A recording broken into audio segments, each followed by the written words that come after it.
आहात आपल्या हक्काचं चॅनल, आपली बातमी आपलं चॅनल वन भारत। दिल्लीत आंदोलन करणाऱ्या विद्यार्थ्यांवर झालेल्या लाठीचार्जच्या निषेधार्थ कल्याणमध्ये महाराष्ट्र नवनिर्माण सेना आक्रमक झालेली आहे। छत्रपती शिवाजी महाराज चौकात मनसे कार्यकर्त्यांनी केंद्रीय शिक्षण मंत्री धर्मेंद्र प्रधान यांच्या फोटोला काळं फासून पायदळी तुडवून तीव्र निषेध व्यक्त केला। यावेळी केंद्र सरकार विरोधात देखील जोरदार घोषणाबाजी करत शिक्षण मंत्र्यांच्या राजीनाम्याची मागणी करण्यात आली आहे। दिल्लीतील जंतर मंतर येथे शिक्षण आणि भविष्यासंदर्भातील मागण्यांसाठी आंदोलन करणाऱ्या विद्यार्थ्यांवर झालेल्या लाठीचार्जच्या निषेधार्थ कल्याणमध्ये महाराष्ट्र नवनिर्माण सेनेच्या वतीने आंदोलन करण्यात आलेलं आहे। कल्याणच्या छत्रपती शिवाजी महाराज चौकात झालेल्या या आंदोलनात मनसेचे पदाधिकारी, कार्यकर्ते आणि महिला कार्यकर्त्यांनी मोठ्या संख्येने सहभाग घेतला होता। यावेळी आंदोलकांनी केंद्रीय शिक्षण मंत्री धर्मेंद्र प्रधान यांच्या छायाचित्राला जे आहे ते काळं फासलेलं आहे, फोटोला अक्षरशः चपलेने मारा करून पायदळी तुडवून केंद्र सरकारच्या भूमिकेचा सर्वप्रथम निषेध नोंदवलेला आहे। या आंदोलनादरम्यान मोदी सरकार आणि भाजपा विरोधात जोरदार घोषणाबाजी झालेली आहे।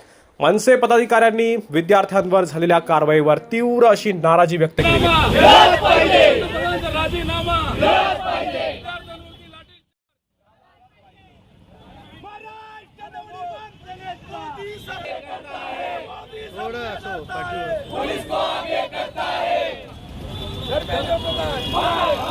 हे 20 दिवस आपण पाहतोय जंतर मंतरवर जे उपोषण चालू होतं ते उपोषण सरकारने चिरडलं आणि त्यानंतर काल जे विद्यार्थी पुन्हा तिथे मोर्चासाठी जमले होते त्यांच्यावर बेछूट गोळीबार लाठीचार्ज केला।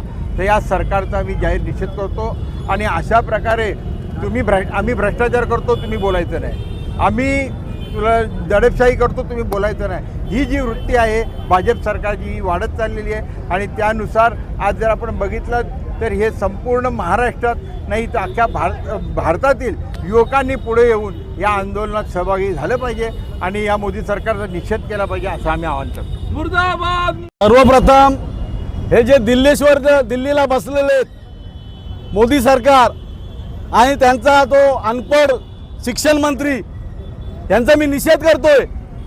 कारण आपण जे विद्यार्थी जे बसले होते हे कशासाठी बसले होते की त्यांच्या न्याय हक्कासाठी बसले होते, मग त्यांना भेटण्यासाठी यांना वेळ नाही। मागच्या वेळेला 2024ला नीटची एक्झाम लीक झाली, त्याच्यामध्ये जवळजवळ 91 विद्यार्थी 1 नंबरला आले होते। मग 720 गुणांची जी परीक्षा असते त्याच्यानंतर ती परीक्षा रद्द केली, मग पुन्हा घेतली। मग ते पुन्हा घेतल्यानंतर फक्त 14 ते 15 म्हणजे 14,000 लोकांपैकी 14 ते 15 विद्यार्थी पास झालेले। मग यांनी शिक्षणाचा खेळखंडोबा केलेला आहे।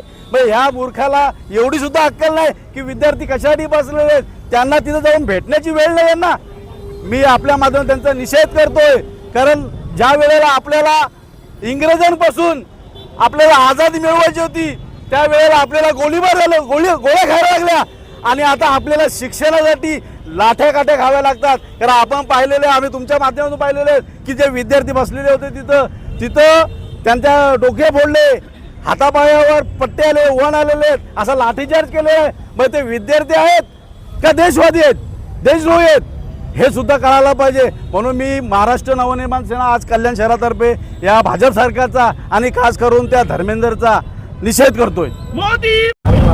खरं तर आज जे विद्यार्थी आहेत त्यांचा फक्त एकच गोष्ट आहे की हे जे काही झालेलं आहे त्याबद्दल तुम्ही शिक्षण मंत्री जे आहे धर्मेंद्र प्रधान यांचा त्यांना राजीनामा द्यायचा आणि ते साधी गोष्ट जर करू शकत नाही, कारण हीच पिढी ही भावी पिढी होणार आहे। जर आताच्या सरकारला एवढंही जमत नसेल आणि त्यांचे विचार त्यांपर्यंत पोहोचून सुद्धा आज ते पोलिसांना पुढे करतायत, त्यांच्यावर विचार विनिमय करायला येत नाहीये, तर खरंच मला असं वाटतं या जो सरकार आहे त्याने पूर्णपणे राजीनामा द्यावा आणि धर्मेंद्र प्रधानांचा राजीनामा घ्यावा। या सरकारचा निषेध आहे। आम्हाला कोणत्याही परिस्थितीत आम्हाला हे सरकार नकोय। आम्ही सामान्य जनता असो आणि महाराष्ट्र नवनिर्माण सेना कल्याण शहर आम्ही सर्वजण ह्या महिला सर्व मिळून आम्ही त्यांचा निषेध करत आहोत।